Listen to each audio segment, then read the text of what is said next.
Well, I know we're running late. I know we're running late, but there is a viable reason. There is a very good reason. Welcome to the show, everybody. I'm TJ. I'm sorry we're running so late tonight. I know that a lot of you guys have had busy days. You're ready to have a night off. You're ready to be done. But here we are. We're doing a show, right? Well, there's a reason we were running late. And the reason is, believe it or not, there's a very good reason. I bought a new bike. And I bought a new motorcycle. I finally got my Harley. And today I finally took delivery of it. And it was an exercise of get to know the old girl so I can really enjoy my bike. And I mean, there's a lot of things I need to learn about this bike. There's a lot of things that I need to understand. But I have spent literally all day on the bike and managed to stay relatively sober doing it. And here's kind of the kicker to it, is I'm not by any means planning on getting slammed. I mean, I rode it enough today in the heat. I need water.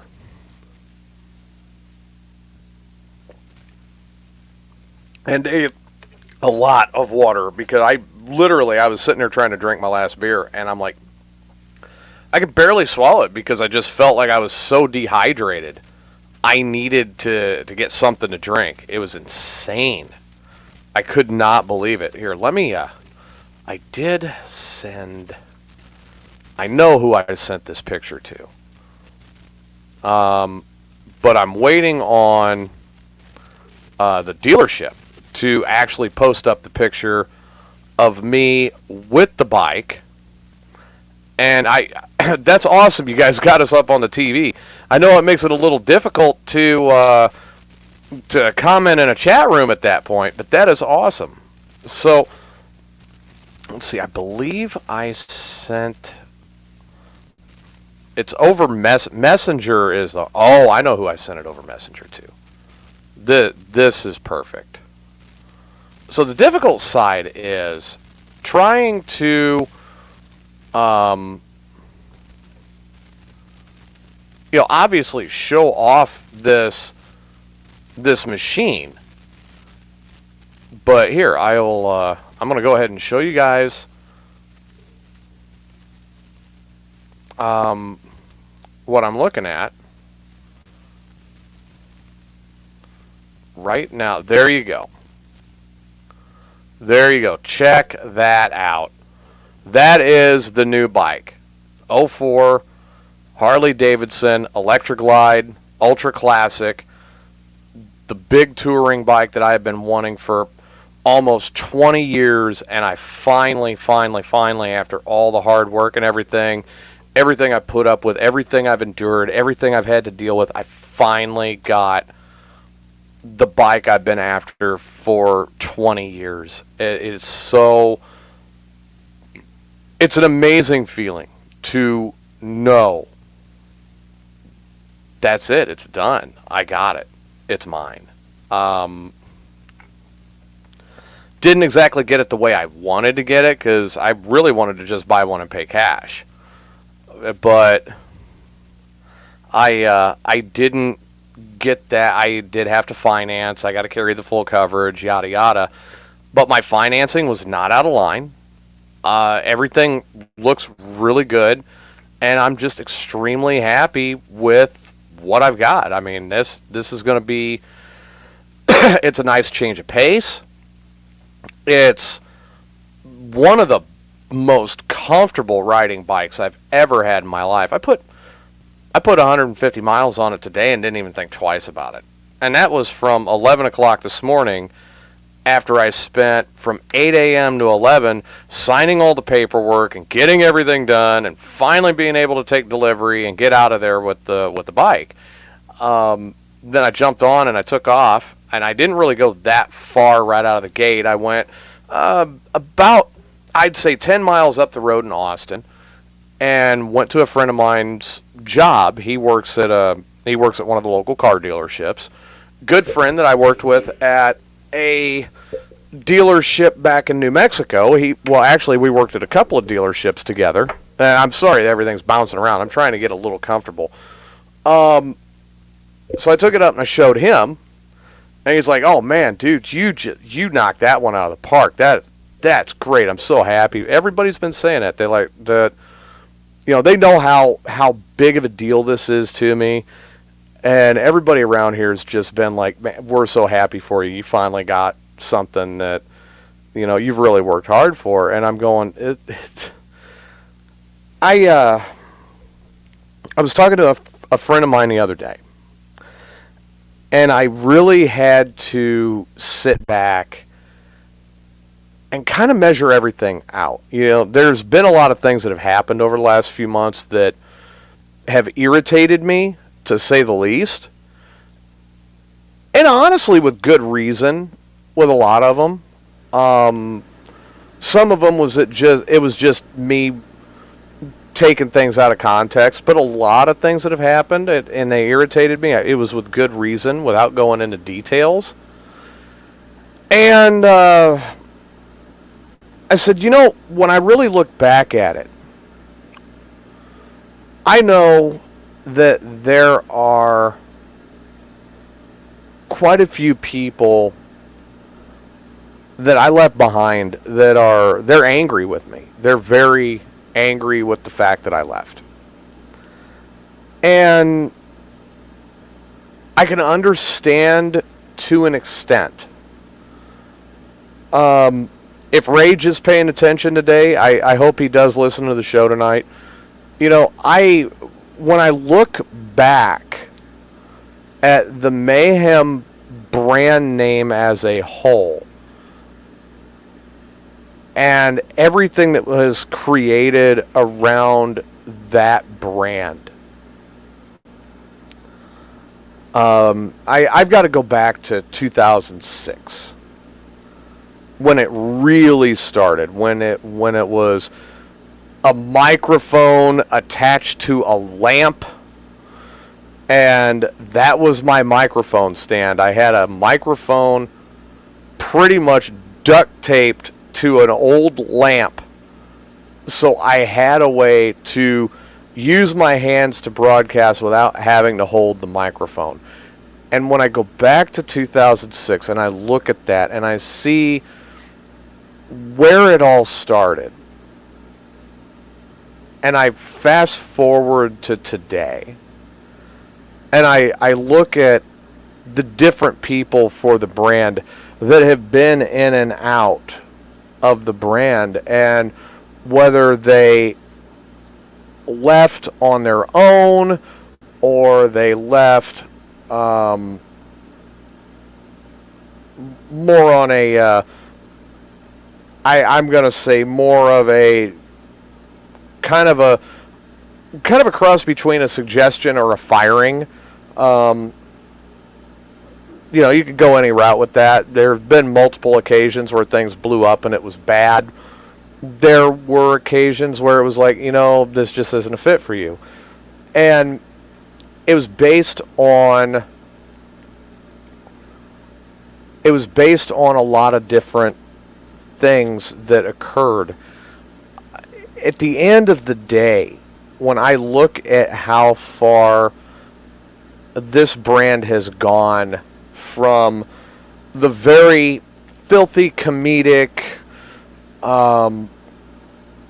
juvenile humor, which, don't get me wrong, everybody, I still enjoy it, which is why I listen to Ray Lytle's Morning Disaster, which is why I listen to, things, the Howard Stern show still is a good one. I still enjoy that juvenile humor to a point, but eventually I've got to get away from it. I love listening to music. Music is one of my passions, which is probably why Chris and I were very much drawn to each other. And we've been great friends. Even after leaving the old show, Chris and I remained friends, and we still talked, and we still collaborated. And Steve, thank you. Steve, I've got to be honest. I'm going to tell you guys this. I've got to be honest about it. Steve is a guy who I love Steve to death because of his timing and his sense of humor. But man, he takes a browbeating. I'm almost daily with what he does. I'm so grateful for that friendship with Steve that as soon as I can swing it and I can do it, I'm paying for Steve a vacation and I'm going to fly him down here to visit. And I'm going to take this guy just any place I can think of where he's just going to live it up. I mean, I'm excited for Steve to come down for a week and visit, and to be able to take him to Lukenbach, because Steve's a country music fan.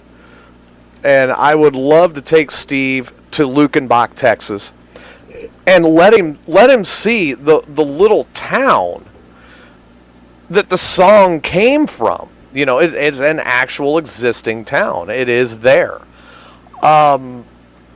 Pootie's. I love going to Pootie's, and I don't go as much anymore because their prices have gone up, and it hasn't been real as much fun as it used to be for me. So, oh, dude, I'm telling you, Steve, and those of you that don't know, my heart, Las Cruces, New Mexico, and El Paso, Texas, really set my heart in stone with living in the Southwest. And Central Texas is kind of that perfect blend of a little bit of Illinois and a little bit of desert and a little bit of mountains and a little bit of lakes, and I'm very close to the Gulf Coast.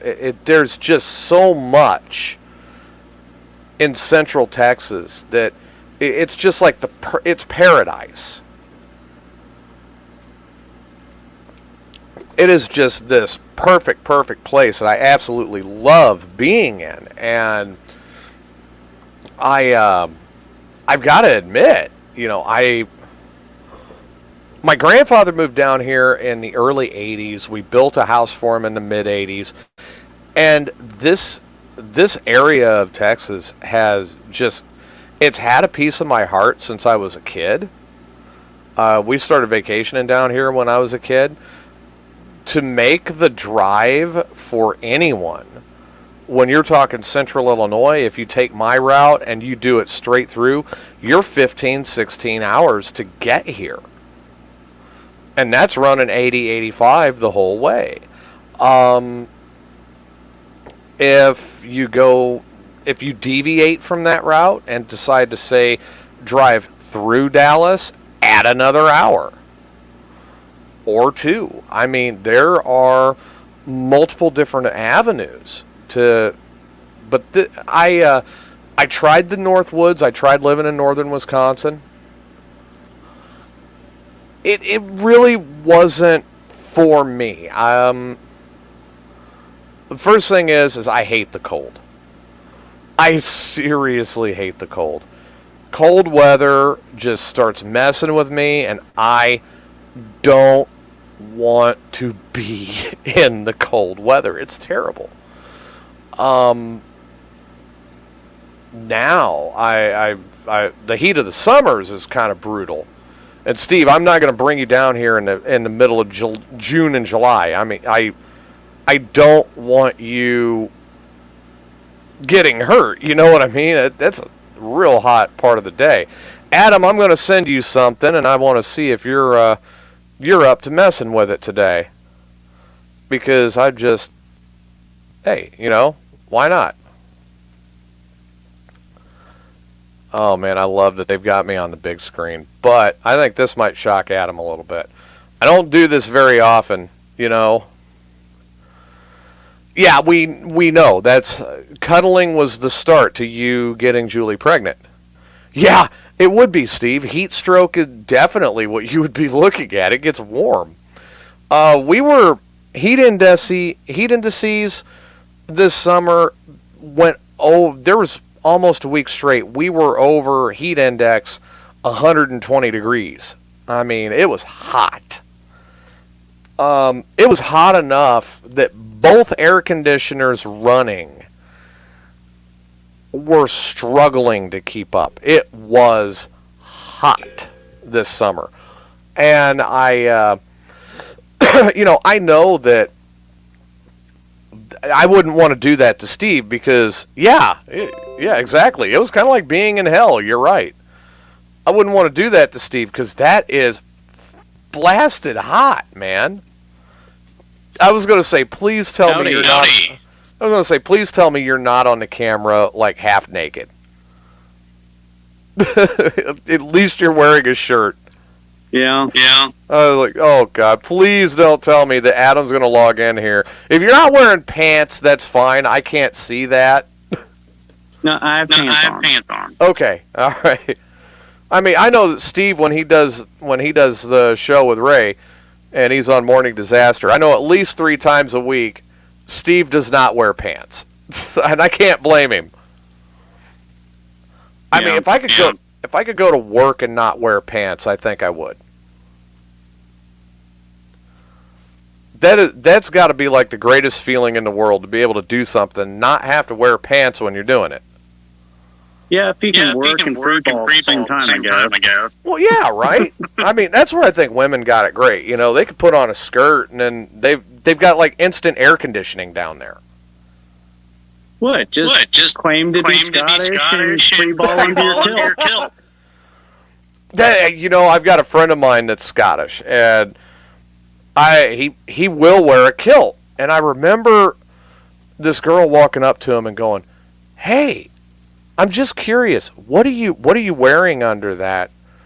And he looked at that girl without missing a beat, straight deadpan, and said, "Your mother's lipstick." And I'm going, oh God, dude, you really did. He went there. No questions asked. He went there. See, there you go. I said that Steve sometimes doesn't wear pants. He goes, no, but always a shirt. Gotta love it. No, so like I said, I think it was you I was talking to when I was kind of recapping the last 10 years of, no. Good God, no, it's longer. 2006, this is 23. This is 3 years away from 20 years that this brand has been my baby. I mean, if you want to go back even further, I mean, my Northern Wisconsin time and 2004. Really goes back to the very, very beginning.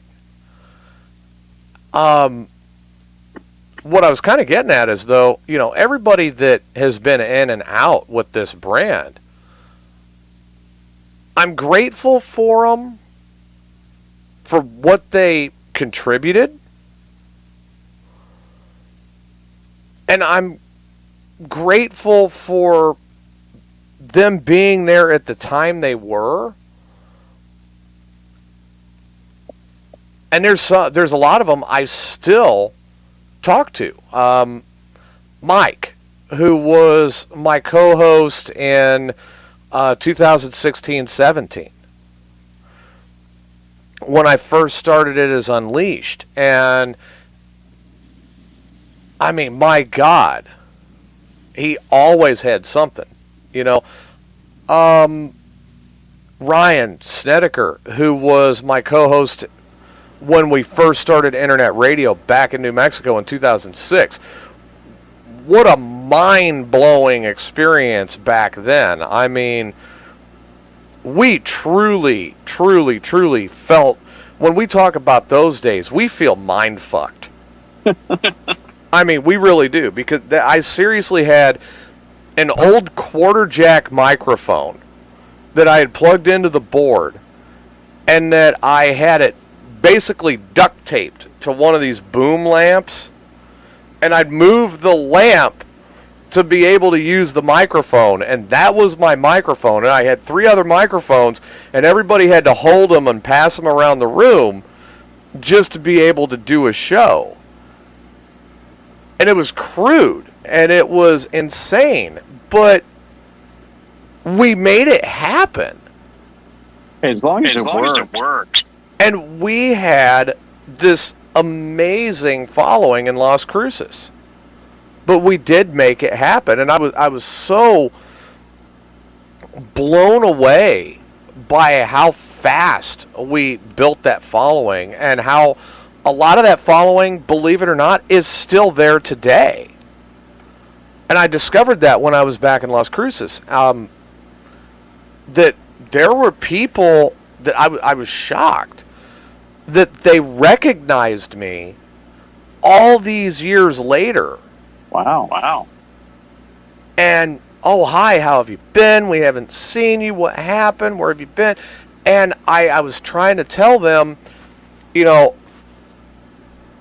about how different things have changed over the years, and it's basically a podcast now. It's not the whole radio network anymore. And it was amazing, though, that was still there.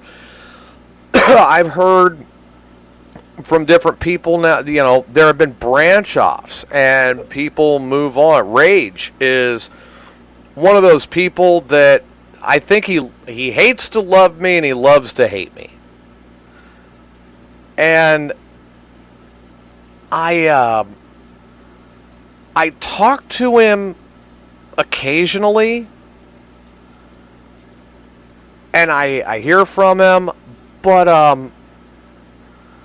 now he's just all he wants to do is wrestle and take care of his, if that makes any sense. Now, if he was good at it, that'd be fine.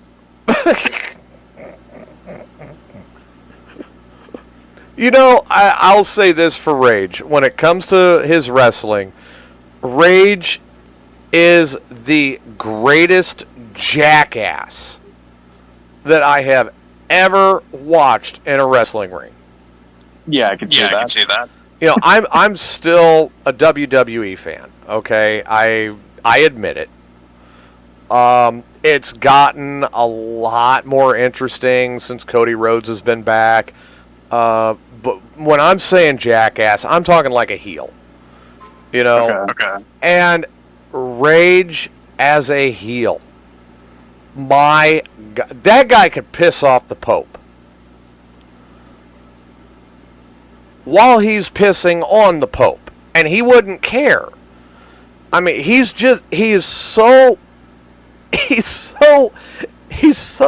easy to despise with that character, and he's built that character that way. Next year is 20 years. He's built that character that way. And it's amazing when I look back and I go, dude, I remember when you were wrestling in this old not even a warehouse. It was like an old building off of 11th Street. That's where they were at. Or it might have been 9th. No, it was 11th in Springfield. And they couldn't do anything off the top rope because their head would have careened off a lamp that's hanging down over the ring. They had to do everything second rope and below. Oh, yeah, Steve says Hillbilly Joe pisses him off a couple of times, and he's never met the guy. Dude, Hillbilly Joe is one of them people he's another one that could piss off the Pope. Yeah. That guy, I mean, good at what he does, what he does is piss people off, but, I have no desire to be around a guy. I really don't. But, going back and kind of finishing the thought process before I move on, it's amazing to me that progression. from a room with adobe walls and a microphone duct taped to a lamp to the setup I've got now, which is also 100% mobile. It's ready to go at a moment's notice. Your mobile unit in paradise. Yeah, pretty much. I mean, it's insane. And I'm not done. And you shouldn't be. And that bike is, it's not just something I've wanted my whole life. That bike's a symbol. It's a symbol to everyone out there that doubted me, thought I would not succeed, figured I'd be coming back to Illinois with my tail between my legs as a failure. That bike is this. That bike is a symbol of me saying, I'm going to make it wherever I'm at, and I chose happiness over degradation. Yeah. And it's not exterior degradation, mind you. It was me. I was dragging myself down when I was living there, and I know it. And it's not the case anymore. Well, a change of environment can enable you to do wonderful things. Well, yeah, especially when you're no longer fighting the tax policies of J.B. Pritzker. Yeah. I mean, I heard a press conference the other day where Joe Biden was in the middle of a ramble and he goes, "Oh, I think I shit my pants." I'm like, what? Did he just admit to what that feels like? Like, did he just admit to shitting himself? I have a friend that is an expert on shitting your pants. And I almost contacted this friend and said, I want you to review this video and tell me, do you think the President of the United States shit his pants? I'm not going to say this. I'm not going to say that friend's name, but I know that friend would be able to review that video and look at it and say, oh yeah, he shit his pants. You know, that's, they extended the government funding for 45 days. So here we go. Now we're going to play chicken with people's Social Security checks. Someone who's on Social Security, I'd rather them not. Oh no. Now wait for this one.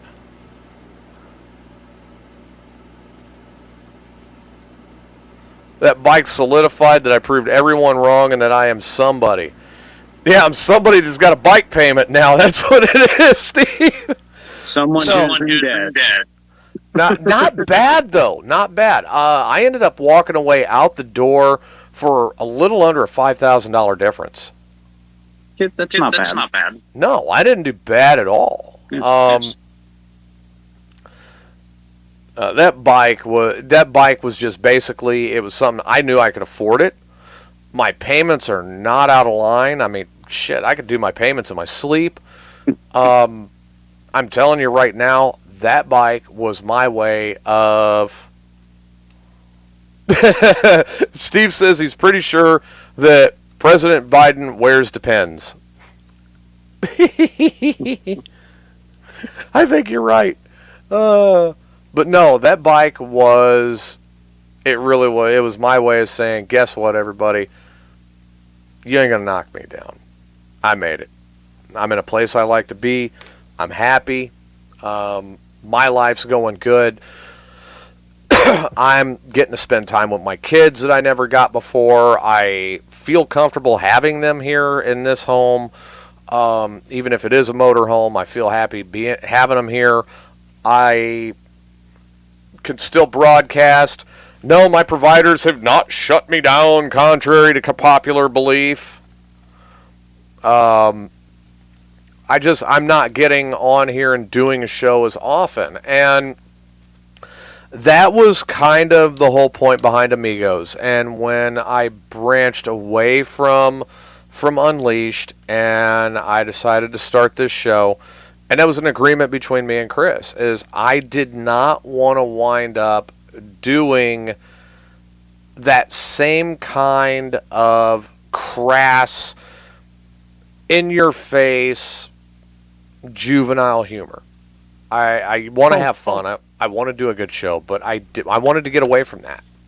Well, I mean, as we being your listening audience, right, and yourself, mature, we want to have more mature conversations and have a mature show. Right.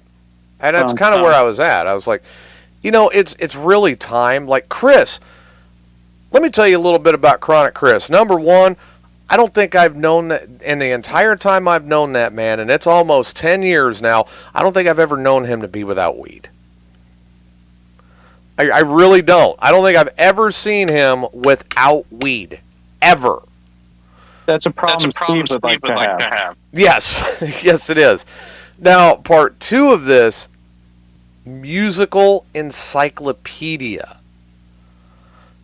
You could pick anything rock related. He will be able to tell you about it and go into detail.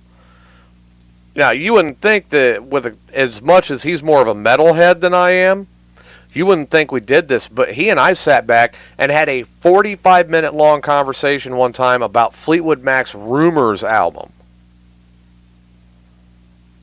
It's a good album. That album was wrapped in so much controversy. I mean, do you know how bad the environment was around the Rumors album? It wasn't great. I know that, but I don't know everything.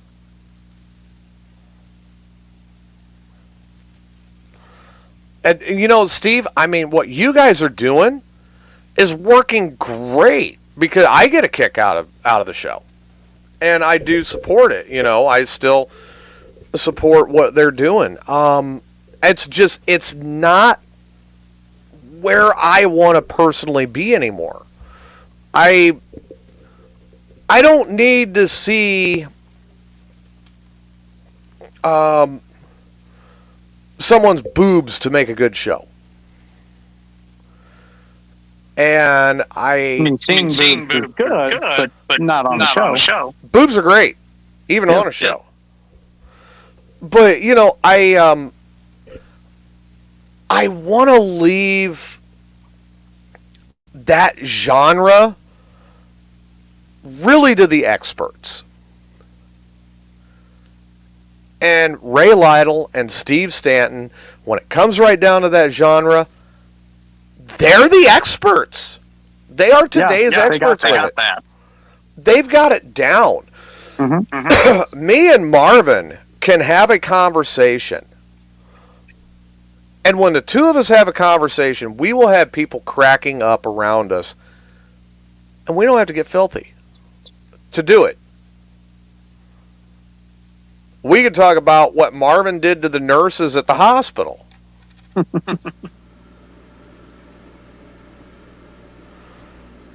And, I mean, Amigos is more about talking about things like Marjorie Taylor Greene actually getting a bill passed through the House that reduced the Secretary of State's or the Secretary of Defense's salary from the $221,000 a year he was making to $1 a year. And she got it to pass the House. It went to the Senate. Okay. Wow. $1 a year. I'm going, you know that's not going to go through the Senate. Why would you do that? How much? Have you been doing drugs that my ex-girlfriend would not even go near? And she went for every drug other than heroin and acid. And I think, honestly, if you would have gave her a chance, she would have done the heroin. Probably. I mean, my God. Somehow, the House passed this. Did someone tell her it was April Fool's Day or something? No, I mean, it hit the AP Newsline today. I literally got that from the AP. Here, where's my phone? Phone. Oh, there it is. And sometimes I have to call it like a dog, you know? Yeah. But yeah, I couldn't believe it. I could not freaking believe that she got that passed. Here, hang on. I'm going to look it up here. I know it was on the AP. I'll update it later. But yeah. Steve, acid rocks. I wouldn't know. I've never touched it. Either have I. Let me see. Yeah, I couldn't believe reading that. I was like, am I reading the... Am I reading The Onion? I mean, I was like, where did this come from?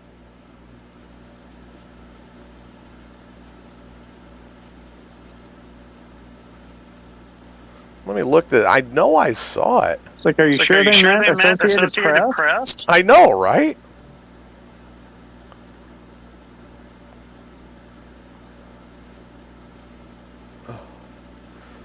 I couldn't believe it.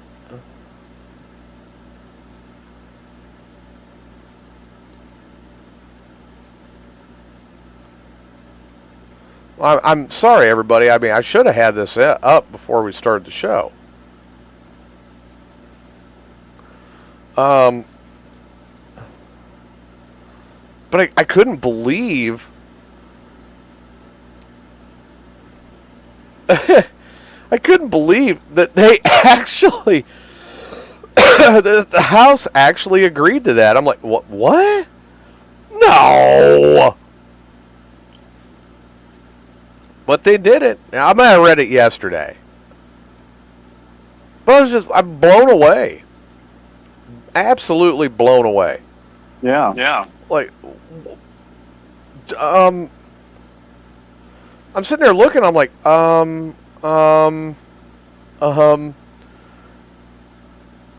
did you guys lace your crack with some angel dust? They were feeling froggy that day. Right? I mean, my God. No, Steve, it's okay to not be serious. You know, this show, it's just all about being ourselves.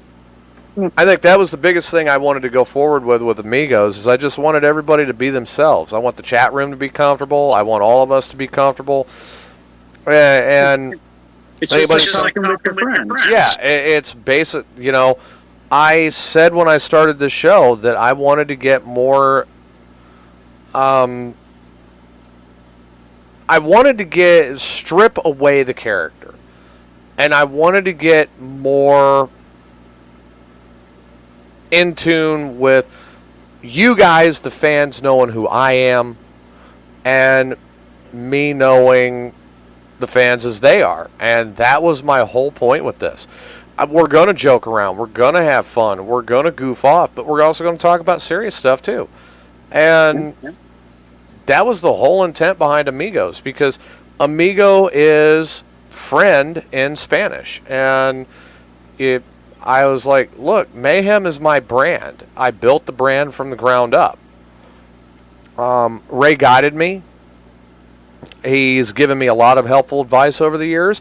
I would never trade any of that for anything in the world. And that's why before, we had our falling out and had a problem last year.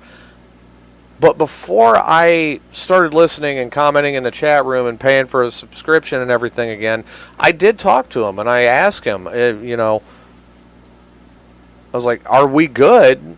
Can we bury this and be friends again, and can I listen to the show, and can I subscribe again? Oh, dude, I'm going to get into that, Steve. Yes, it was a lot of fun, and I'm going to get into that. But there was a problem while we were out there racing, too, and I want to talk about that, too. So anyway, no, I got to admit that after that conversation, I felt a lot better. Is our friendship where it once was? No. I'll be the first to say, no, it's not. But is it back together as a friendship? Yes. And I'm very happy with that. I missed that friendship because that was somebody that if I'm watching a game and I saw something stupid, I could almost guarantee that he was watching the same game. And we could text each other, and I'm like, what the fuck were they looking at? You know, and I truly missed that.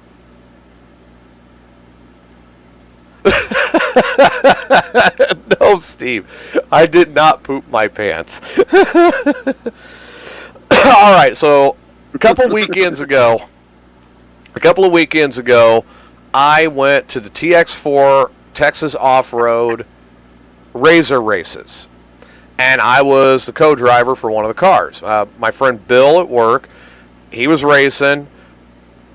Now, I made a big deal about it. I said, I'm going to ride the bike out there, you know. Well, that was stupid. Because I got on the bike.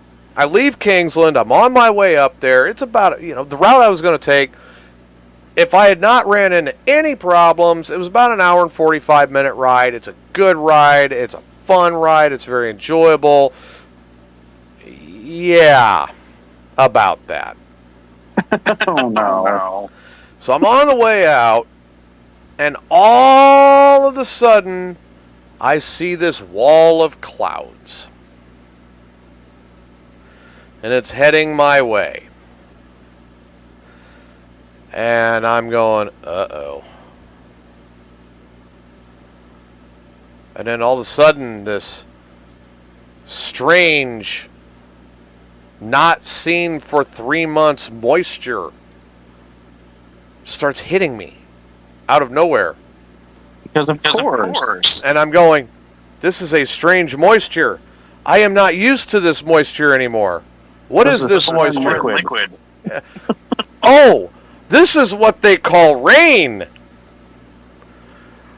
And then the thunder clapped. Ooh. Then the lightning streaked. And then I'm going, uh-oh. Yeah, so I get the bike off to the side of the road, shut it down. The old bike, not this one. Yeah. And get off the bike, and I'm wearing my leathers. And I try to find a dry spot under the tree, but then the tree decides to piss on me. And I'm watching where I parked. I was right by a bridge because I was like, okay, there's got to be a way for me to get under this bridge if it gets too bad. And I watched this runoff. It started like a little trickle. And then it widened and widened and widened and widened and widened and widened. And then all of a sudden it was wider than Robin's ass. And it kept widening. And I'm going, oh, fuck. Damn. Yeah, it poured. So I go ahead and I'm like, all right, I'm going to get under the bridge. At least there I could be dry and smoke. I had rain running off my nose in a stream because it was pouring down that bad. Wow. Within 20 minutes of standing there, my shirt drenched under my leathers. It was bad. So I start walking to get under the bridge. No, there's a fence that's up that prevents anybody from getting under the bridge. Thanks. So I wait a little bit. I wait a little bit. And it finally clears off just enough that I can ride. I ride it into Llano. I get myself dried off. I call up Bill. He's laughing. He's like, if I was you, I'd go back and get the car. I ain't going back into that shit. You're insane. No, I'll ride the bike up. Okay, well, when you get here, pay your way in, and then call me, and I'll come get you in the race car. I was like, no, I'll ride the bike in. No big deal. I've ridden in garbage stuff. I could do that. How's it going, Corey? Well, I can handle that. No big deal, right? What's up, Corey?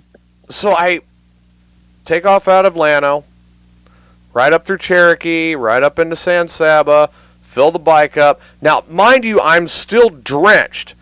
Turns into an 80-degree day, and I'm cold because I'm still soaked. Then I hit 190, and I'm making my way over to where the races were at. And it starts hitting again. So I pull it. I managed to get into a rest area this time that had an overhang. And I pulled in there and I got under the shelter and I'm smoking a cigarette, watching it rain. I'm going, this is by far the worst ride I have ever had in my life.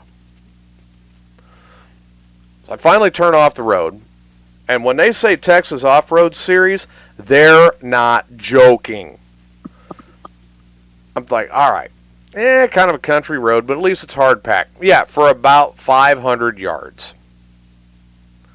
Then it's gravel. And it's all gravel road for 4 miles going back in there. So I'm putting the bike, gravel road. I'm not going to crank down on it and try to ride that through on a street bike. Oh, great idea. Yeah. So I pull into the campground. Now, mind you, they advertise this as solid ground. Their definition of solid is not the same as ours. No. And I'll tell you what, the next day when everything kind of dried out, it was really solid. But not at this point. So I pay my way in, and I'm riding the bike in. And then all of a sudden, I'm starting to hit the soup. And I got it turned near the campsite, and then all of a sudden there was enough mud packed up in that front wheel that it lodged inside the front fender and shut me down. So I'm parked. I cannot move this bike at this point. I actually got to drive the Razor for a little bit. We did the poker run. The next day was race day. We got it. We were on our hot lap. And we hit a rock, and we blew a tire. And we cracked the rim. Ooh. So somebody ran back to the pits, got us a spare. We changed the tire out real quick. Took off. As we were coming back around the corner from taking off, our class was at the start line taking off. So, we just hammer it and roll through, right? Yeah. We're going. We're starting to catch up. We're starting to get ahead. We're doing what we need to do. And then all of a sudden, we lose all power. Like, what the hell? And we're sitting at the side of the track. We can't move this. It'll go into reverse. It'll go into drive. It'll do everything it needs to do. But we can't move this Razor. It's dead. And they raced for an hour. We had maybe 20 minutes left. We could have gotten second, at least. So we're looking, and this guy that works on those Polaris Razors, he goes, did you guys check the drive belt?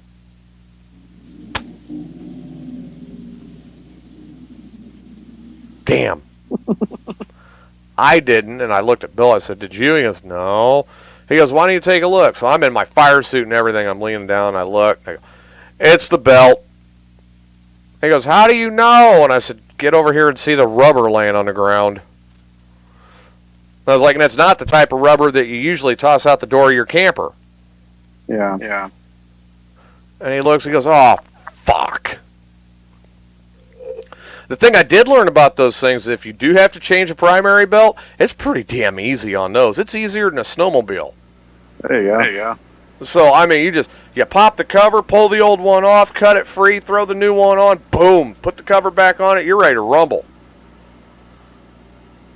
It's like a 10-minute fix. It's insane how easy it is. But yeah, I mean, all in all, it was a lot of fun. I'm looking forward to getting into it a little bit more. I'd say in the next 2 years, I would like to buy my own and start racing myself. And I think that's in the cards. Okay. I got a couple other things I want to take care of first, but that is definitely in the cards, and I'm excited. In the meantime, I could go co-drive, or I can. There's a couple of guys out there that if they're hurt or something, they want their car to run, they'll throw me the keys. And so you know who's really going to enjoy that? Riley's going to love that. Oh, Riley's going to have a blast. Yep.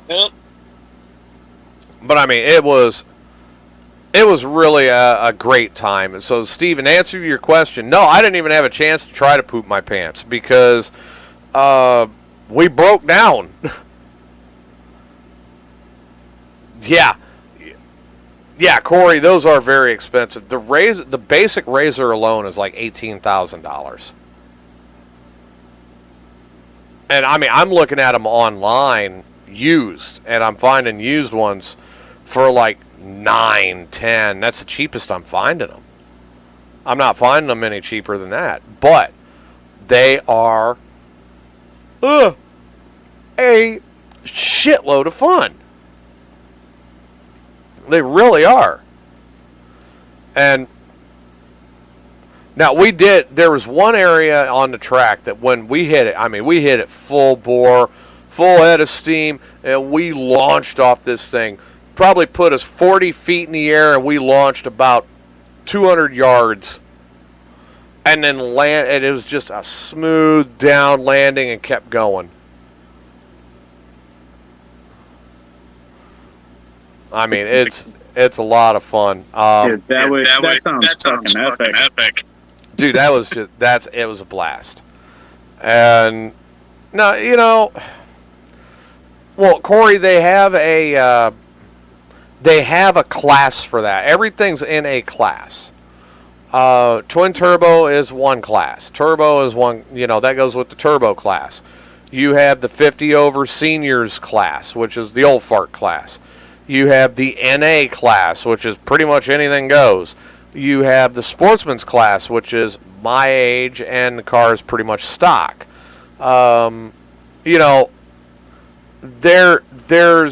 do divide the classes up. They've got the female class, It's dude, it is a lot of fun. I had a blast. I know I could get out there tomorrow, and if I start getting the practice in on one again, I'd definitely be competitive on quad. I'd get back on a four-wheeler and compete again, but I'm getting a little too old for that shit. Quads are always fun.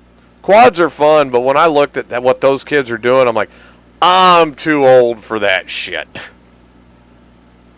I'd love Danny Glover. Oh, man. Yeah, I could kind of relate to Danny Glover now.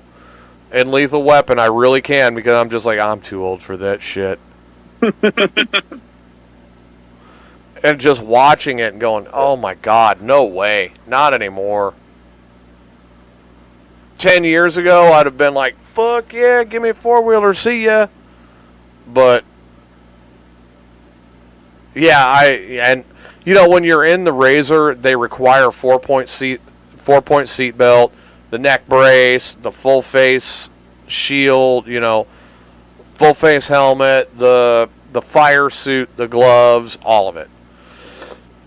So, and I've even got another set of boots now that are race boots, and yeah, I think I'd rather have the roll cage and everything than trying to go out and race the quads anymore.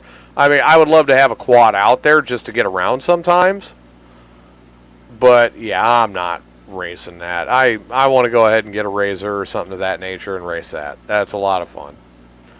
But no, they do have it TX4 does have it very much broke down by class because they keep it fair. And there's also a rule out there that if you have somebody behind you moving faster than you that's not in your class and they hit your horn, get the fuck out of their way. So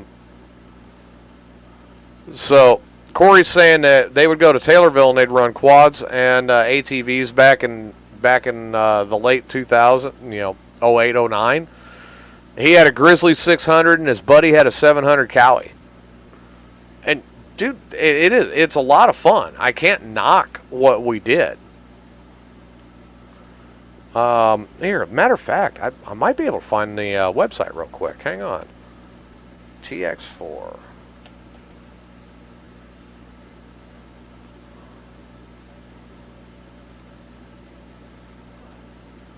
No, I don't need an AI assist with my Google. Ugh. Cannot believe Google trying to tell me an AI. So I can imagine some of the things Marvin would make Google. Oh yeah, no kidding. Oh god. Let alone what his AI learns to search for. Marvin telling his AI to search for different things on Google. Yeah, here's a great plan. All right, so here you go. This is it's the TX 4-wheel cross-country series. And the next round is in Flatonia, Texas. Okay? Okay. So, I mean, you get an idea what it's about. This is a new property, and they're excited to be racing on this one. 200 plus acres of wooded and dry creeks, sandy loam with some clay mix. Flat camping, and it's in the owner's front yard. Please be respectful to the parking area. We'll post more on the property soon with the address. But this is basically ranchers that will let people race out on their property and do this. Why not? So this is one of the lead racers out there. And then of course you got the quads over here, right? Yeah. But it's ATV and UTV all around Central Texas. Dude, I had just an absolute blast with it. I really did.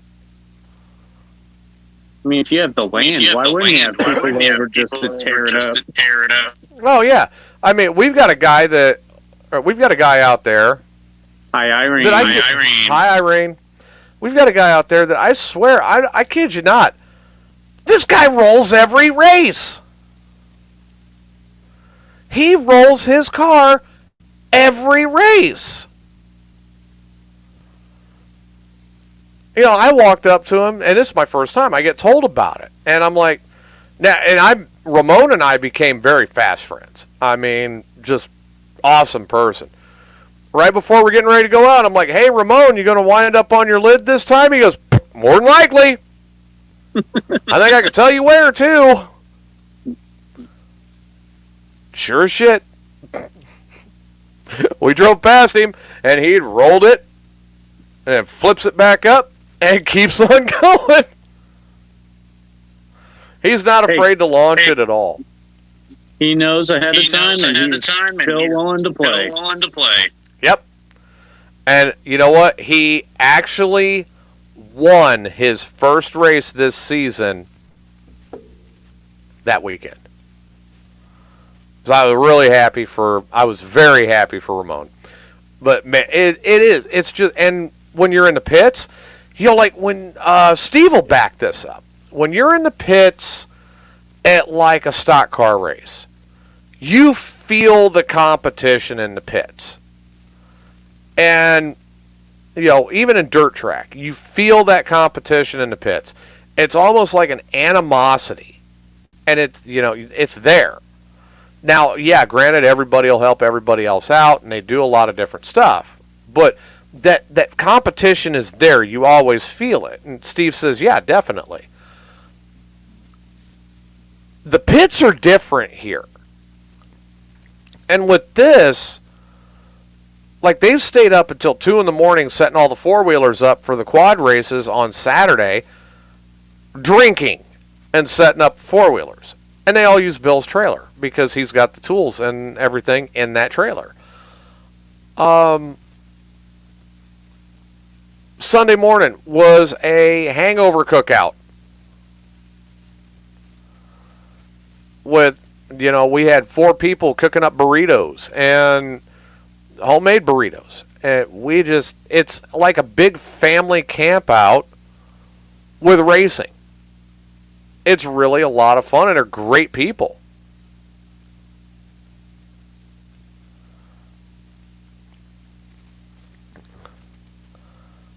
Daytona International Speedway, Irene. She said her dad used to sell drinks and stuff at Daytona something through the military. So, and I guess she wants a good burrito at her house. I'm not going to ask what kind of burrito. No, I'm not either. Just enjoy it, Iron. Oh, the Pepsi 500. I'm not going to bite that one, no. Yep.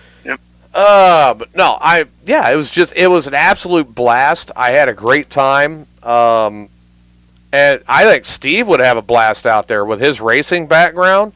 But then getting into a pit where the pit, you don't feel the animosity in the pit. It feels like a big family. That's right, Steve. That's right.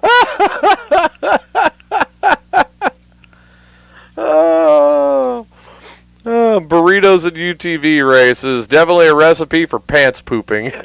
I just hope you don't roll one and not the other. Make the right choice on which you roll. Oh my God. Could you imagine rolling one so bad that you got out of there with a big old brown streak right up your back? What happened? Oh, I rolled in the mud. Of course you did. Of course you did. Right. And why is it on the inside? Never mind. Yeah. Oh, nothing. Right. Hey, did you shit your pants? Man, it's a beautiful day outside today. Yeah. Oh, no. Yeah. Steve's right. I mean, that's why I didn't eat before we raced. I had a Bloody Mary, though. And Bill's like, no, you don't want a Bloody Mary before we race. You're going to end up vomiting red all over my car. What makes you think it's vomit? I was like, really? You really think I'm going to throw up? And he goes, yeah. And I go, dude, I've had to ride with people in a semi that would scare the devil. Why is your butt wet? Oh, I sat in water. Only on the inside of your shirt? Steve hits that. Well, I mean, Steve hits that all the way, Hey, Irene wants to know how you feel about having a baby girl. Honestly,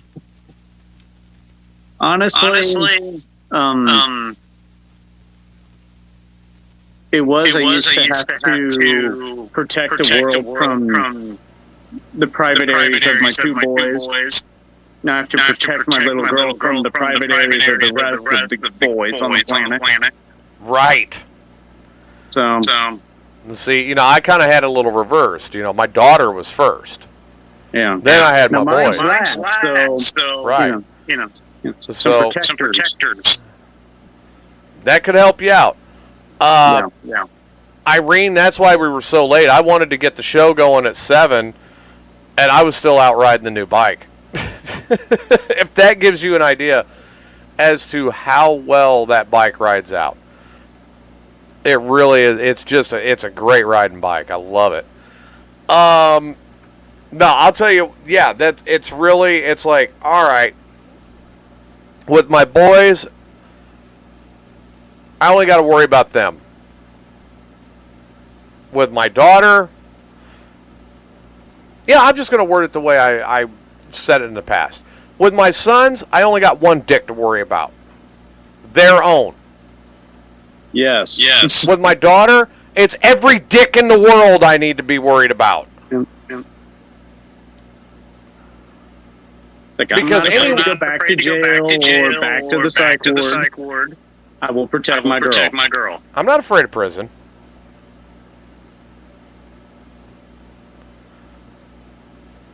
But, you know, I mean, if I was going to go to prison in Illinois, I know exactly what I'd do.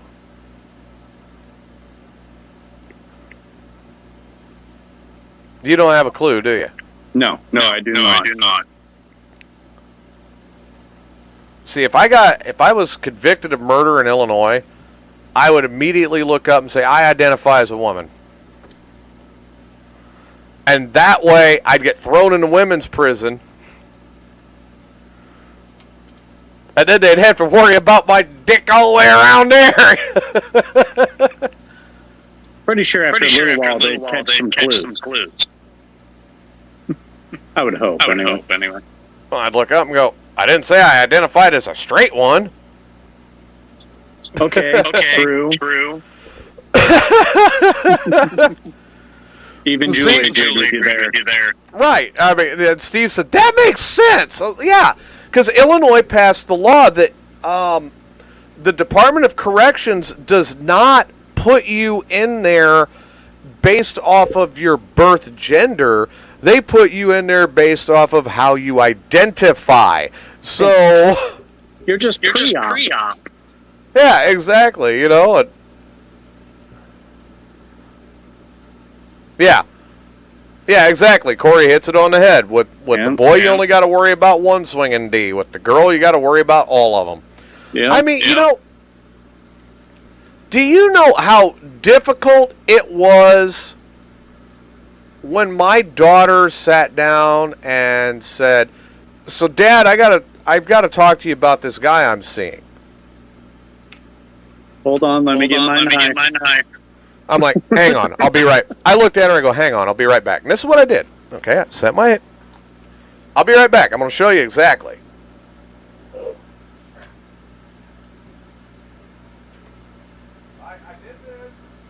Let me get my gun cleaning kit and my gun and just prepare for this conversation. I was fully prepared for this conversation from her because I was warned by her mother. So, yeah, exactly. You got to monitor them around all male humans. I go, you need to talk to me about this guy, huh? Okay. Let's talk. And she goes, well, you don't need that. I said, we will see. Yep. Time will tell. I said, you're 16. Mm-hmm.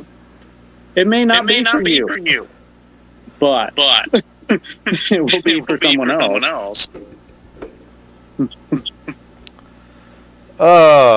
Yes. See, Irene's like, I got knives.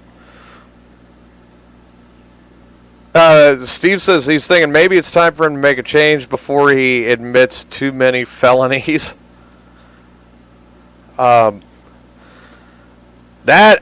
Steve, I'm not going to judge one way or the other. Yeah. But no, it's like I said, I'm like, okay, let's hear it. And she proceeds to tell me about the guy. Granted, when she said that they were having sex, I was on my way out the door. As you should.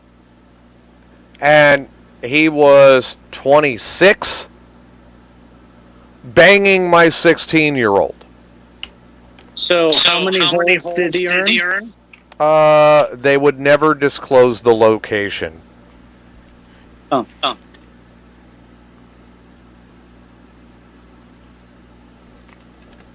Her mom goes, but he's such a nice guy. Oh, I bet he's fabulous. I'm like, he's 26. Yeah. She's 16!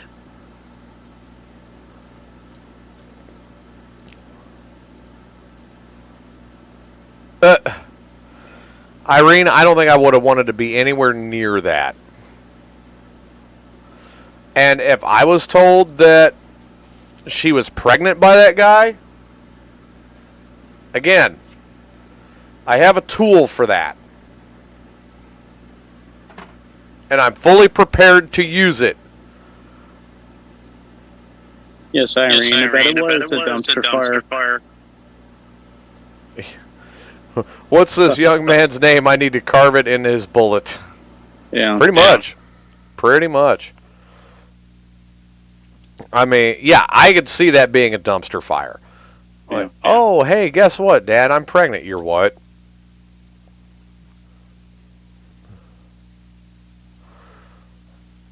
Okay, Irene, I've got to ask the serious question, though. Your dad ended up hugging you at the end. But how much blood were you and he covered in from the boyfriend? When he dismembered the dumpster fire. Yeah, when he dismembered the boyfriend in the kitchen. Boy had to go somewhere. It's the dumpster fire. Well, they were in Florida. They could have done the Dexter thing. Could have dismembered the boy and scattered him. In the ocean. Yeah, there you go. All set. Yep. Hey, alligators got to eat. I know. I mean, my favorite character on Miami Vice was Elvis. Love that alligator. And he's still alive. And yeah, Corey, yes, it is. And this guy, no, it was statutory rape. Yep.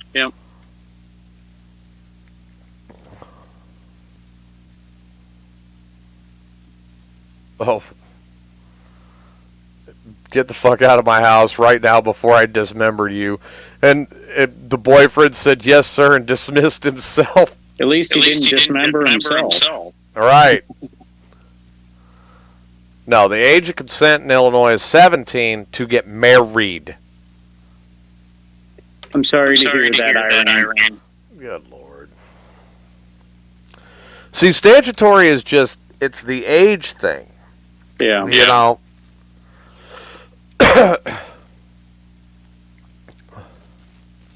Yeah, I mean, dude, I want to hook him up to the back of my Suburban and go driving down a nice little country road somewhere. Preferably one with a lot of stumps. Yeah. I mean, that's just, but, you know, the statutory rape is an age thing, and I agree with it.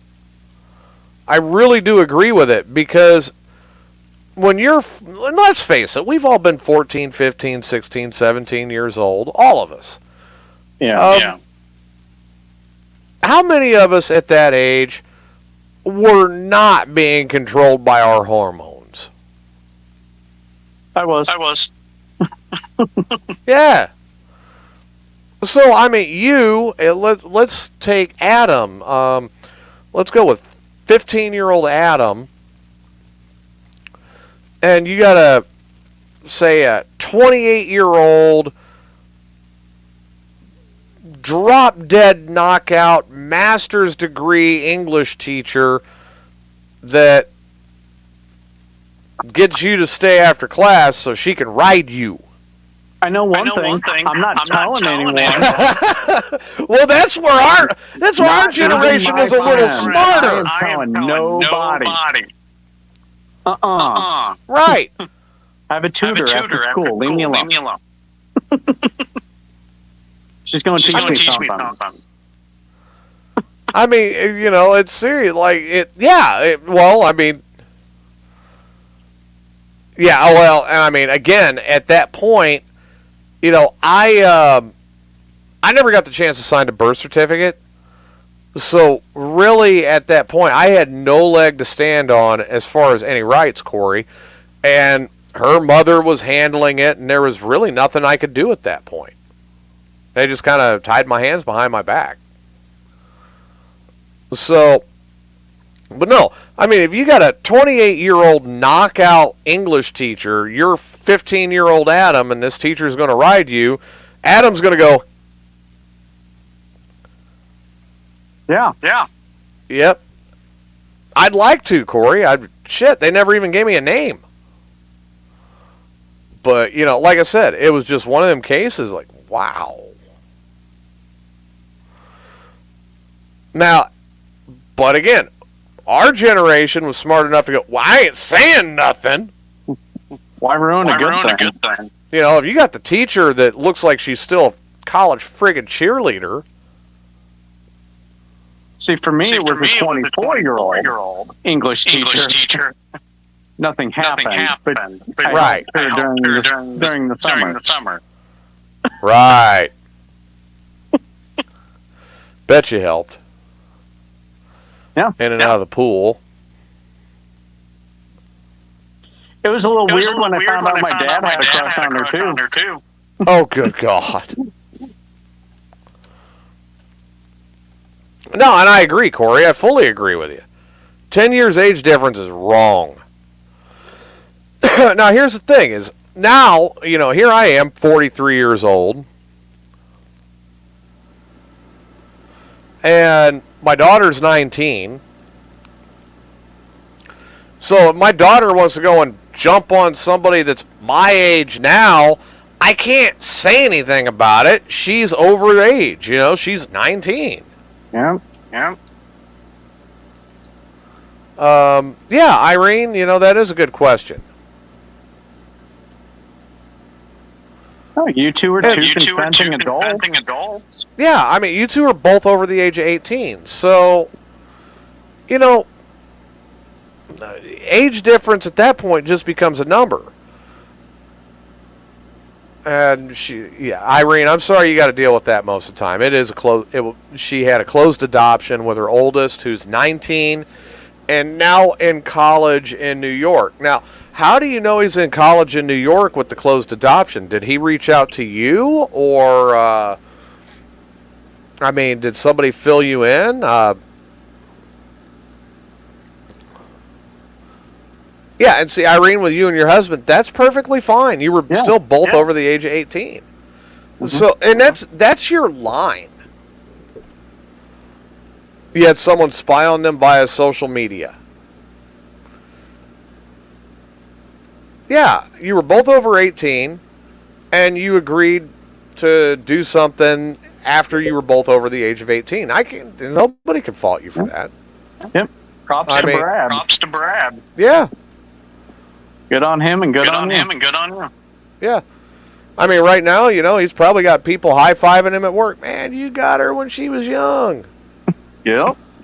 You know, not realizing that, boy, Irene was active way young. Way young.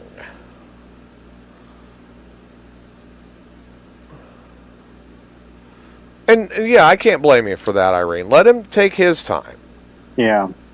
If he gets curious, he'll reach out. And if not, then he won't. That's what I'm doing with my middle son. You know, he'll reach out if he wants to and wants to know his family. And I'll be happy to sit down and hand him a beer and say, okay, let me tell you about what happened. But doesn't change that I love him. Yeah, it's not easy to be respectful of that. You know, you've got to do it though, because in the end, it'll work out better for everybody in the long run. Yeah. Oh man! Come on, TJ, you're killing me. I'm killing me. You know. Look, I left the dealership with a full tank of gas. Yeah, I had to fill the bike. Your show. I should be yawning. I had to fill the bike up before bringing it here to park tonight. I mean, I've got basically I've got tomorrow and I've got Monday that I can ride. And then Monday I've got to put it back into the garage because we're supposed to start getting our rain on Tuesday, and it's supposed to run through most of next week. I'm like, oh great, I just bought a bike. Now it's going to piss rain. Thanks a lot. Of course. That makes sense, right? That's right. Yeah. Now I got something. I bought something for myself to enjoy, and now it's going to turn around and go, "Fuck you, motherfucker! You're gonna. The world is we're gonna literally rain going now." to piss on you. Piss on you. Yeah. Like, oh, okay. Like, God hates me. That's what it is. And yes, I know Riggs's theory. Hate him back. Worked for him. You know. And it's like, come on, man. I just got this thing. But yeah, I really do enjoy this new bike. It's been great. But I already had to fill it up again. So now it's sitting out there literally locked up with a full tank of gas ready to go. Just waiting on you? Just waiting on you? Yep, pretty much. Yep. But I'm going to need to get some sleep here pretty soon because Saturday, you guys got to understand it, my normal work week, when I get up at like 2 in the morning. No. I'm up between 1:30 in the morning and 2 in the morning to go to work. Okay. And then I go to work. My work day runs me most of the time right up till about 2 or 3 in the afternoon.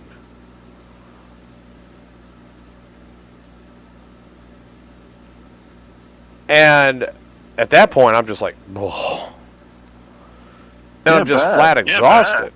You know. So when you kind of look at that and the long day that it is, I got Corey, I got a 2004 Ultra Classic. Finally got my dresser that I've been after for years. It's not. It's not. I mean, seriously, man. At the end of the day, I'm just like, oh. But that doesn't stop the fact that I've still got chores to do and things to get done. You know what I mean? So give me 1 second here, and I'm going to bring up the picture of it one more time because I guess Corey hasn't seen it yet. It's purdy. Yeah, I'm going to show you the bike here as quick as I can here. Oh, I got 2 new messages. One of them asking me for money. Go figure. Ugh. Message you. Heard you got a new vehicle. Can I borrow some money? Yeah, pretty much. Like, no. Like, come on, man. Really?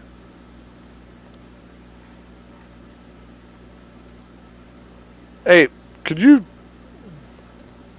Facebook me $25? No. I cannot. I don't know why everything's running so slow tonight, but it is.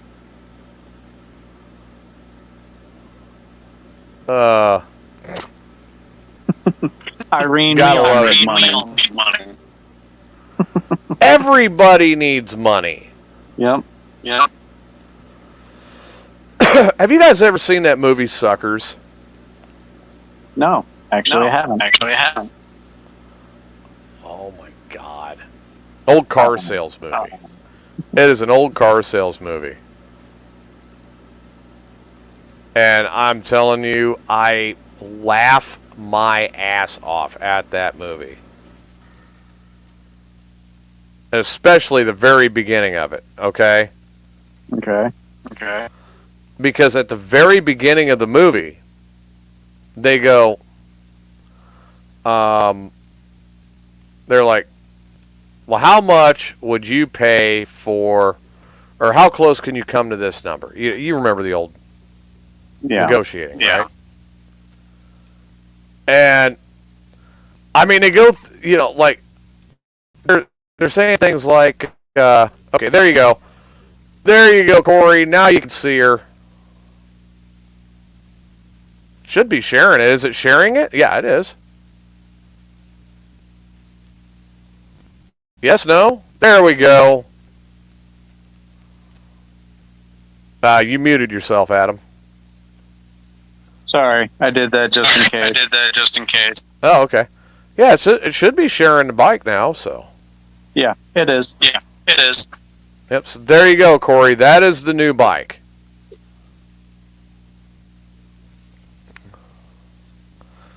But no, I mean, man, she handles great, balanced out, and I always was a sucker for a redhead. Yes, Irene. The bike is a ginger. And it's stolen TJ's soul. Well, you know, it happens. Why not? I'd rather my bike steal my soul than, you know, some succubus, you know. That's fair. That's fair. But no, when they went throughout the whole, they go through the whole negotiation, right? Yeah. And then, you know, the salesman, he's like, the customer looks up and he says, "I would like to talk to the owner." The salesman goes, "You don't want to talk to the owner. He's a fucking asshole." Do I have a... Yeah, see? Now, that was why Corey wanted to know what the bike looked like, so he could ask me if he could borrow money. Now, I do know a guy that when somebody asks to borrow money from him, this is what he does, okay? He goes, "Okay. You need to borrow $20? Yeah. You show me the 40 you got in your wallet and I'll loan you 20. Well, if I had 40 in my wallet, I wouldn't be asking to borrow 20. Exactly.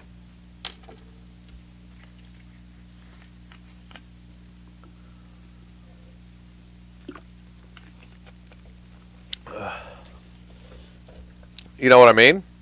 Yep. So, all right. So, back to the movie Suckers.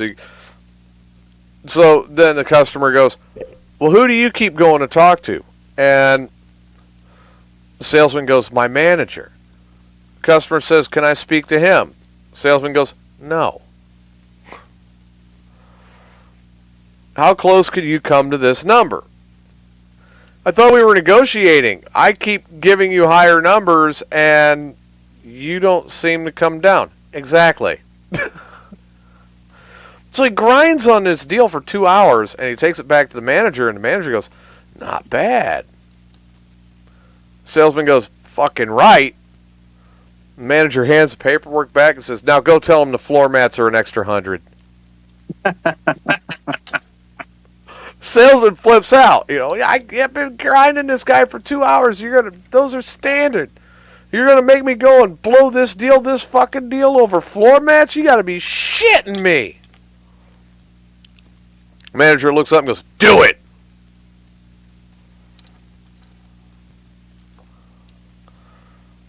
Next thing you know, now, mind you, this was $7,000 down, $480 a month, okay? And this movie was done in the early 90s. Yeah, that's quite a bit.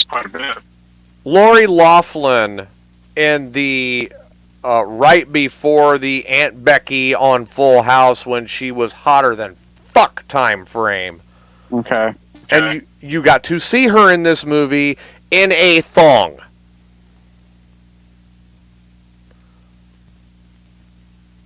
Okay, more reasons to watch this movie. Mm-hmm. I mean, it's a very good movie.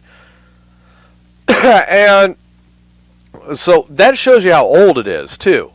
Yeah. So 7,000 down, $480 a month. They go outside the dealership, and you see this guy getting into a Ford Festiva. This was a car that could have been bought $1,000 down, $200 a month for 36 months back in that time frame. 7,000 down, $480 a month. Damn. For 60 months, a 5-year note. You tore this guy's head off. Ripped him open, no lube. Just screwed him over. Irene, the Festiva was a throwaway car. They were a cheapy car. They were a lot like the old Chevy Citation. Might as well just be a mail truck. Yeah, I mean, I've seen some. And Corey's like, he has let people borrow money, but if they give him a hard time paying him back the next time, it's a 50% interest. And dude, with this guy, I'm at a point where I've loaned him money multiple different times. He never pays me back. And I'm like, no, I don't have it. Sorry. I mean, you know, for crying out loud, I just bought a bike. And the bike I've wanted for years. No, I don't have $25. Yeah. Well, at least not for them. For the gas tank and the motorcycle, yeah. Yeah, see, Irene, you know, Irene's paid people back. And I don't understand that. Like, if you're borrowing money from somebody, pay them the fuck back. Yes, Irene has paid me back. Maybe not with money. But has paid me back. Oh, wow. Of course I'm kidding. You know. I left that door wide open. So did she.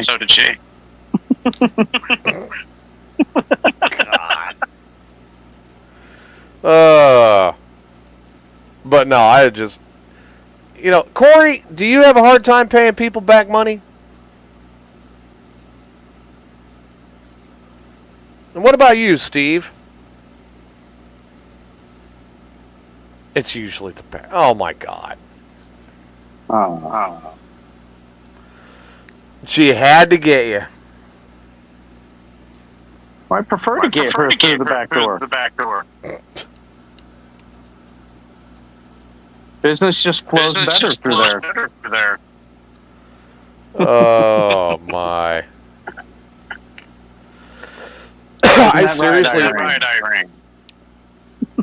seriously logged in here tonight thinking, all right, I'll do a 30 to 45 minute show. It's been an hour and a half. It's been a good show. It's been a good show. I mean, you're welcome. I do appreciate you jumping in. And, no problem. You know, I think Chris was with his wife tonight, which I understand he's got to have time with his family. Yeah. And when I took off the second time, I didn't take my phone and where I could call him and go, dude, I'm running late. I'm sorry. I left my phone here, so I think he might be a little upset. I'm going to have to talk to him tomorrow. But we've had like I said, we're kind of running this show a little loose. We're having fun, you know. Yeah. Well, and I look. It's Mayhem Amigos. We're just talking as friends. Cool. Yeah. Cool. When I look at the structured build-up that I did for years, doing this is so much easier. And it's so much less stress. Yeah. And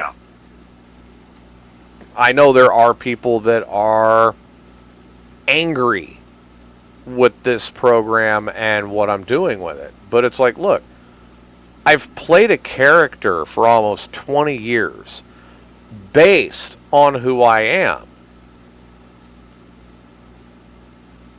Why not just be myself?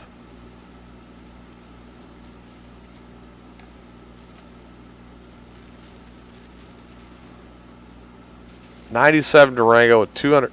Holy shit! For 84 months. What? Damn. Wow. Irene, I will tell you on the side if I will tell you after the show if you really want to know, but I'd prefer not to get into it on the air.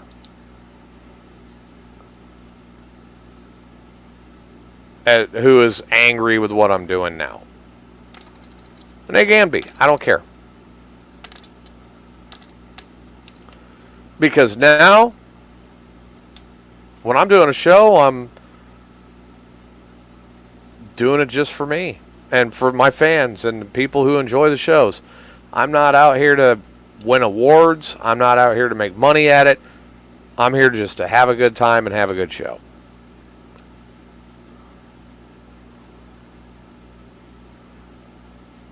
Yeah, see, exactly. Now, Corey's got the same philosophy I do. If you're good enough to loan me some cash when I'm in a hard spot, you get the money before my bills. Yep. Yep. And then I'll figure it out from there. But I am. I'm a lot more relaxed. It's a lot easier just to pull the character away and just be me. You're the only one qualified to be you. Yeah, and that's something that I was having a hard time trying to get that through to people, that this is what I wanted to do. This was the structure I wanted. And now I got it. So, on that note, I hope everybody had a good time tonight. Corey, I'm not a Catholic priest, but looking at that buy here, pay here deal, I'm going to tell you that you need to get on your knees tonight, and you need to find a Catholic rosary, and you need to pray that thing. Someone should have felt bad there. Oh, it was another salesman that did it. And Corey said, how do you sleep at night? And the salesman said she was excited to get the car. Well, yeah. Until the next day when she came out of the ether and she's sitting naked in the shower with the purchase agreement going, what the fuck did I do? Imagine what she had to do to get that money. I know. Well, he said they had it back for 5 months later. Yeah. I'm buy here, pay here a lot. It's pretty simple. You don't make your payment, the dealership comes back and gets the car back. Yeah. So, no, you gotta be kidding me. That's insane. Beyond insane. I can't believe that. Yeah, but this is life. Yeah. Now, I had a guy that came in. I'll tell this car sales story. I had a guy that came in and landed himself on a brand new Honda Odyssey minivan, fully loaded. Okay. Navigation, everything, right? So I take the numbers into him after I had a trainee that drove him around, and then me and my boss went and drove around, and I got high. Matter of fact, I think that day I was higher than Steve. I don't know. Oh. So I walk in and I said, here's the numbers and, payment. This is what I could do for your trade. There's down payment. This is your title, or this is your payment. Which showed them their options. I said, which option works the best for you? We'll sign it up and we can get a deal right now. Here's what they did.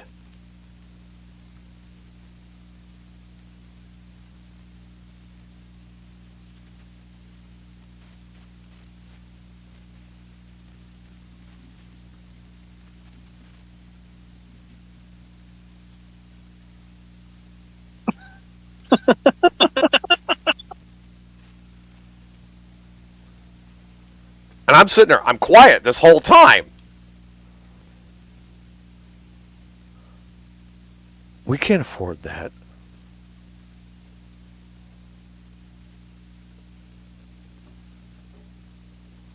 Okay.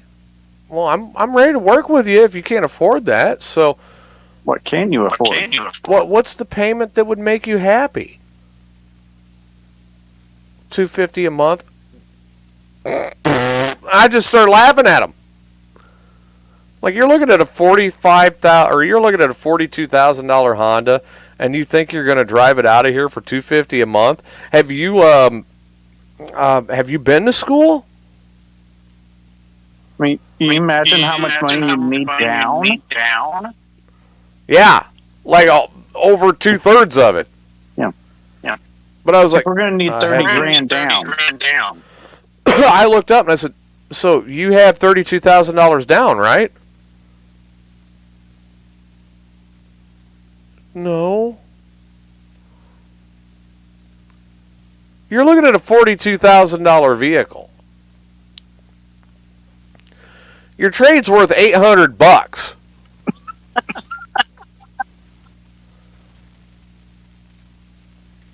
And you want me to magically get you into this $42,000 vehicle at $250 a month?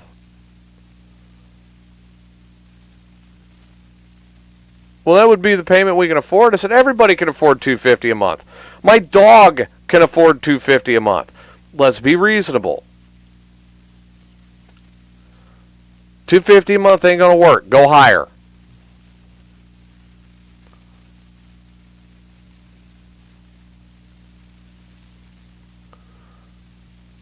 Well, isn't our trade worth more than $800? I said no.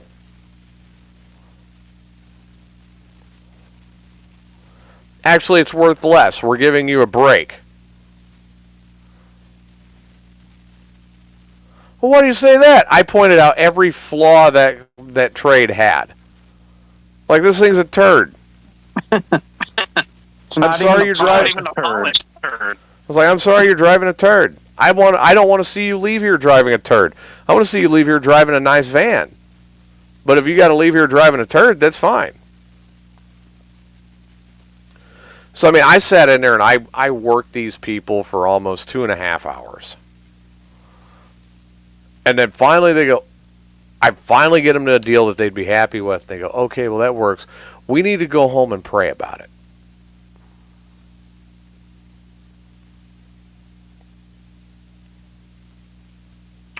Okay. You need to go home and pray about it. Yeah. Why? Yeah.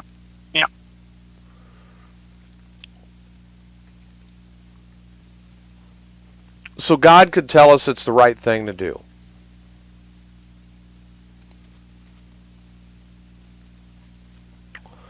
So God talks to you.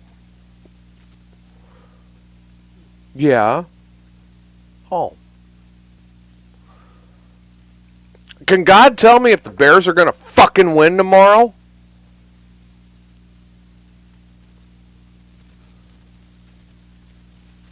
And they go, well, God doesn't like sports. Oh. Okay. So I reached over and I grabbed the keys of the trade. They go, what are you doing? I said, I talked to God just now and he told me what I'm about to do is okay. I walked outside the building, I took the keys of the trade and I threw them on the roof. And they're sitting there.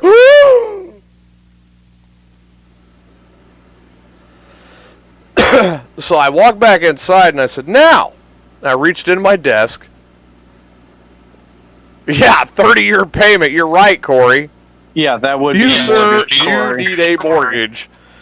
So I walked back inside and I said, so, you guys have told me you got $5,000 down, you got an $800 trade, and you could come up to $450 a month. I got you to $426 a month with the $5,000 down taken in the trade.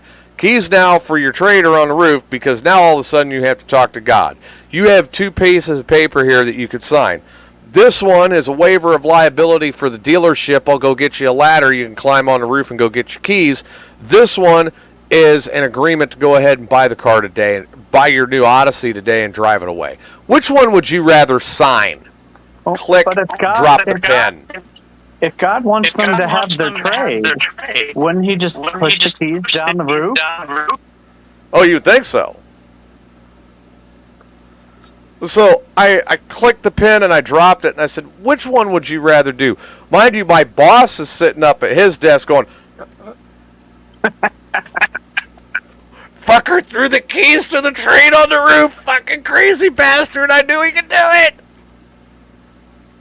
You know, they signed the purchase agreement, by the way, and bought the car. Okay.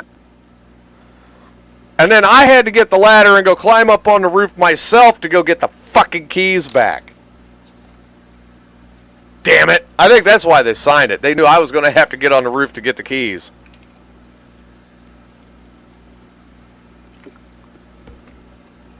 But no. That was the kind of things that we used to be able to do in the car business. So, I want to go into this because now I've had two different purchasing experiences. Obviously, the one with my Harley and then my car. And that's been within the last, 2 years now? Right, Adam? Yeah. Sounds about right. Sounds about right. I want to talk about these. Yeah, see, there you go, Corey. I mean, that's about the easiest way you could do it. And then basically it becomes a cash deal and you take the sales out of it. So, to leave a little meat on the bone for the next show, when we get together again the next time, everybody, I want to talk about this and the changes that I've seen in that industry and how when I did it, it was a lot of fun. Sounds like it. It's not the same business. And I'm going to go into a lot of that and talk about it. So, everybody, I thank you for staying with us so late, and I really do appreciate you being here. I will see you next time. I'm TJ. That is Adam. And thank you for joining us on Mayhem's Amigos. Good night. Have a good night, everybody. Good night, everybody. Dude, it just...